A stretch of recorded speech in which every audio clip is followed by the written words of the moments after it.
Alors, je peux aussi vous livrer un petit fait que j'ai toujours trouvé attendrissant. Nous sommes donc, alors là, en gros, dans ces années-là, toujours cette même bande de moineaux que nous étions, qui jouions, enfin, etc., entre le mess des officiers et la Soldatenheim, le foyer du soldat. Bon, on était là. Puis il y avait là un groupe d'officiers qui, visiblement, où aller ou pas, on s'en occupait pas, et personne s'en occupait.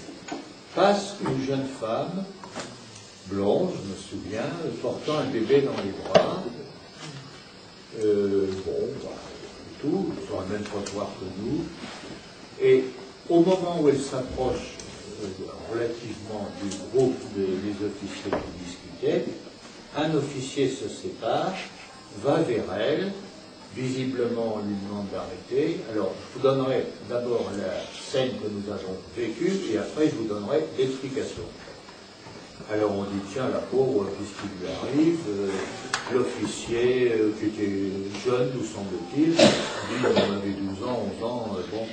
Et il discute, et puis à un moment donné, la femme, ça n'a pas duré éternellement, ça a duré quelques minutes, lui tend le bébé à l'officiellement, lequel enlève sa casquette, la met régulièrement sous le bras gauche, et nous le voyons de dos, on ne savait pas ce qui se passait, et nous disons, le salaud, ils vont piquer le bébé. Évidemment, on ne bougeait pas, on regardait simplement.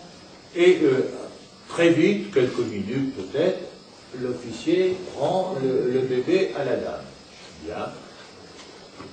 Et reparlote, et puis il salue règlement, il se recoiffe, et il salue réglementairement, et il s'éloigne. Bien. Ça, c'est la vue que nous avions, nous, parce que ça se passait de dos. La réalité, racontée évidemment par la jeune femme, était la suivante. L'officier s'approche, salue très halte, enfin fait comprendre halte, mais pas comme ça, bon. Discute avec la dame, vous avez un très joli bébé, oh, il est magnifique, il est blond, il a les yeux bleus, j'ai le même fils que vous, mais à Berlin, enfin bon, c'est pas marrant, alors me permettez-vous de l'embrasser? La dame dit, mais oui, monsieur, je vous en prie. Évidemment, il a embrassé le bébé, qu'il a rendu à la dame, et pour s'y recoiffer, il a salué réglementairement, et il a dit à la dame, vous savez, je pars ce soir pour le front de l'Est, et je ne sais pas quand je reviendrai. Et la dame d'ajouter, j'ai vu 2 grosses larmes qui coulaient sur ses joues. C'est attendrissant quand même. Hein? Alors comme ça, vous savez pourquoi? Parce qu'évidemment, nous, de dos, on ne pouvait rien comprendre. Voilà. J'étais rigoureusement, enfin, oui, je suppose que c'était vrai. Puis j'ai rigoureusement le même, avec les mêmes yeux, les mêmes choses, mais à Berlin, et je ne sais pas quand je reviendrai. Parce que partir sur le front est, ça disait beaucoup.